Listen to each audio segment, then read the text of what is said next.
Election میں ایسا voter نہیں نکلا جو کہ اس بائی الیکشن میں نکلا. میں 26 سال سے جلسے کر رہا ہوں.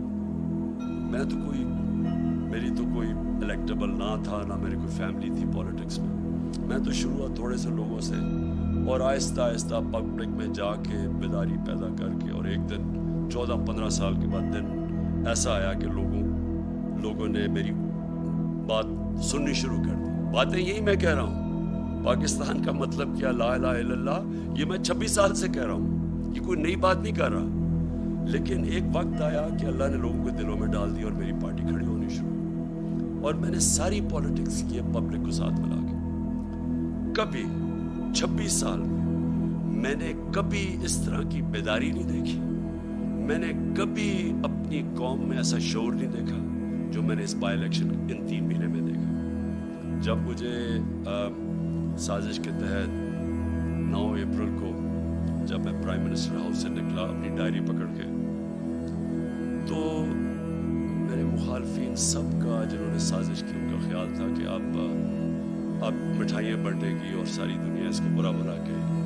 میڈیا کا پورا ایک گروپ ساتھ ملا ہوا تھا ان کے، اور ان میڈیا نے پوری کیمپین چلائی اس کے اگینسٹ. میں پھر سلام کرتا ہوں وہ میڈیا جو اس کے باوجود کھڑا رائے حق میں، سچ میں کیمپین چلائی گئی.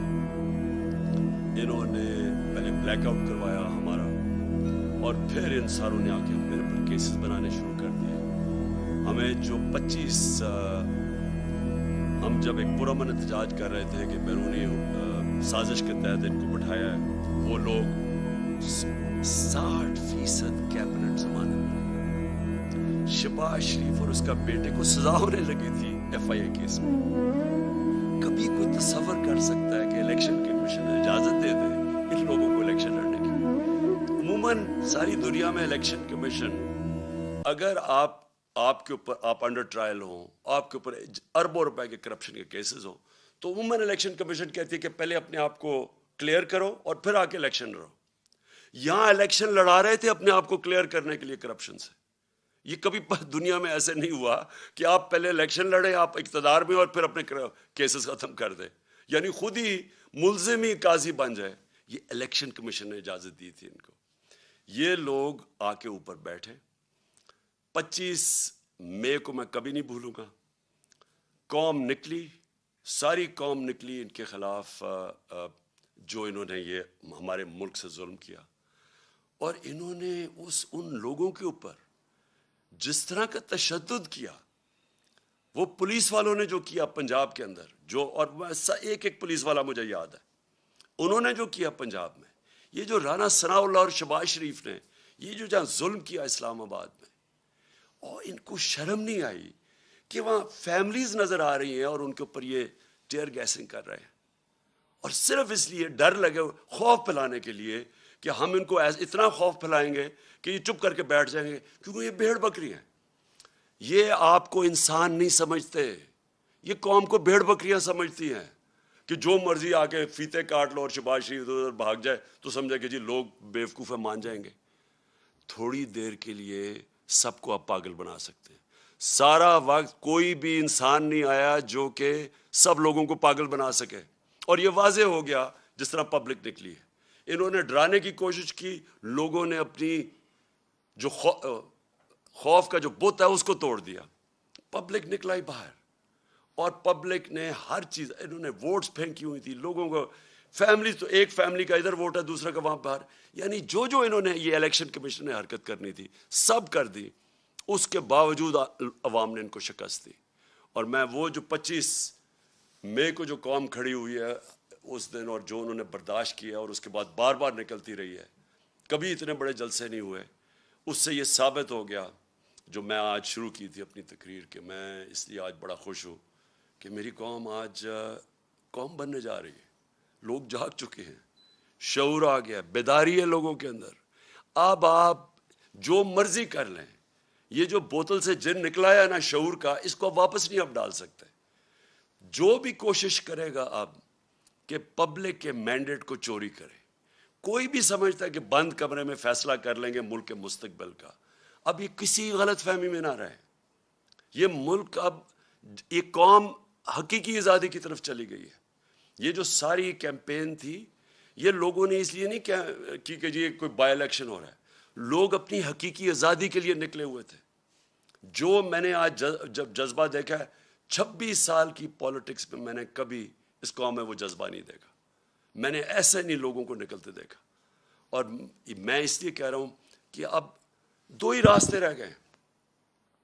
جو بھی اب کوشش کرے گا نا کہ ان کا مینڈیٹ چوری کرنے کے لیے، وہ خود جس طرح یہ انہوں نے شکست ہوئی ہے نون لیگ کو، ان کو شکست ہو جائے گی. ایک راستہ ہے اب قوم کا، اور وہ راستہ ہے صاف اور شفاف الیکشنز. جو اس کے علاوہ میں بار بار کہہ رہا ہوں، اور میں جب مجھے انہوں نے ہٹایا وہاں سے، جب ہٹانے کی کوشش کر رہے تھے، تو میں نے آپ کو پتا کہ میں نے الیکشنز اناؤنس کر دیے تھے، لیکن پھر وہ ہماری عدالتوں نے اس کو اوور ٹرن کر دیا.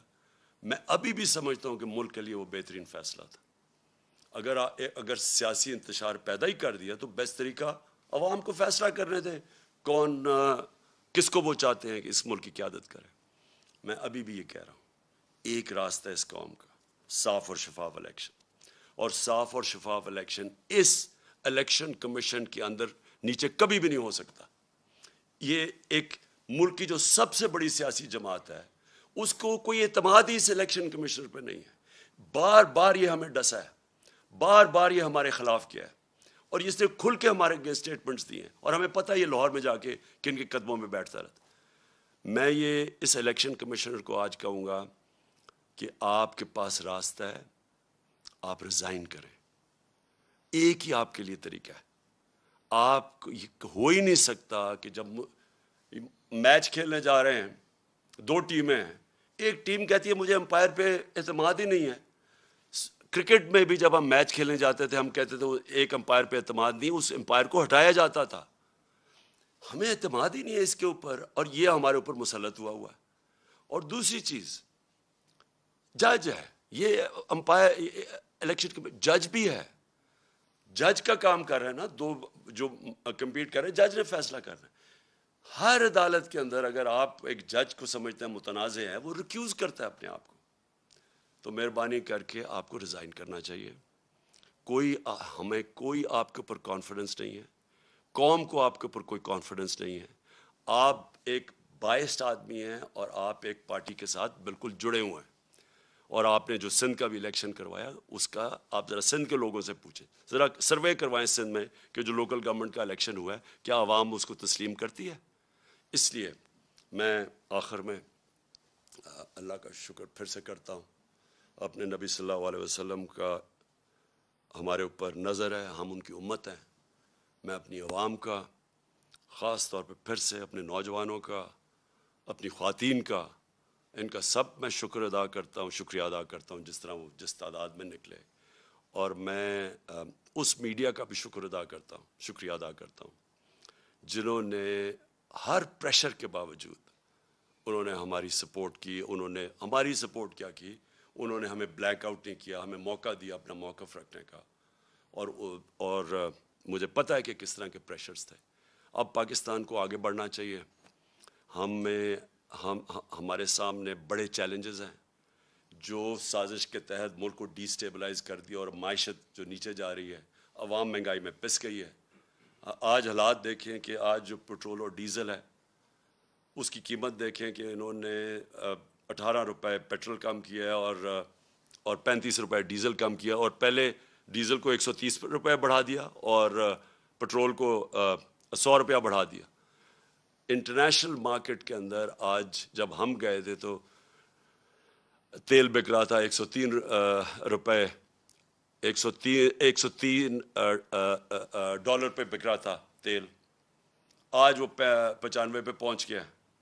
تو ان کو نیچے کرنا چاہیے. اس وقت بھی لوگوں کے اوپر کم بوجھ ڈالنا چاہیے. لیکن معیشت تب ٹھیک ہوگی جب یہاں سیاسی سٹیبلٹی آئے گی، استحکام ہوگا. اور اس لیے میں آج ساری اپنی قوم کو اپیل کرتا ہوں کہ ہم سب کو اب ایک ہی طرف دیکھنا چاہیے کہ کیسے ہم اس ملک میں صاف اور شفاف الیکشن کروا کے اس ملک کو اب اٹھا سکتے ہیں، ڈیولپمنٹ کی طرف لے سکتے ہیں. میرا جو تجربہ ہوا ہے 3.5 سال میں، ایک دفعہ سیاسی سٹیبلٹی آ جائے ملک میں، سیاسی استحکام آ جائے، یہ ملک کے اندر اتنا بڑا پوٹینشیل ہے بڑھنے کا. اور سب سے بڑا، آخر میں کہہ بھی دوں، جو پوٹینشیل ہے. دیکھیں ہماری ایکسپورٹس بڑھنے میں ہمارا سب سے مسئلہ کیا ہے کہ ہمارے ڈالر کم ہو جاتے ہیں. ہم بڑھنے لگتے ہیں اکانومی, کیونکہ ہم نے کبھی ایکسپورٹس پہ توجہ نہیں دی, ڈالر کم ہونے شروع ہو جاتے ہیں, ہمیں IMF کے پاس جانا پڑتا ہے. لیکن ہمارا اتنا بڑا اثاثہ بیٹھا ہوا ہے باہر, بیرون ملک پاکستانی, یہ ہمارا بہت بڑا اثاثہ ہے. ہم جیسے جیسے یہاں سیاسی استحکام آتا جائے گا, اسٹیبلٹی آتی جائے گی, یہ لوگ انویسٹ کریں گے پاکستان میں. یہ تب تک نہیں انویسٹ کریں گے جب تک یہ ملک کے اندر یہ جو بحران رہے گا سیاسی. یہ ہے ہمارا اثاثہ. ان کا پیسہ لانے کے لیے, ڈالرز لانے کے لیے ہمیں پولیٹیکل اسٹیبلٹی چاہیے. اس کے لیے ہمیں صاف اور شفاف الیکشنز چاہیے. پاکستان پائندہ باد.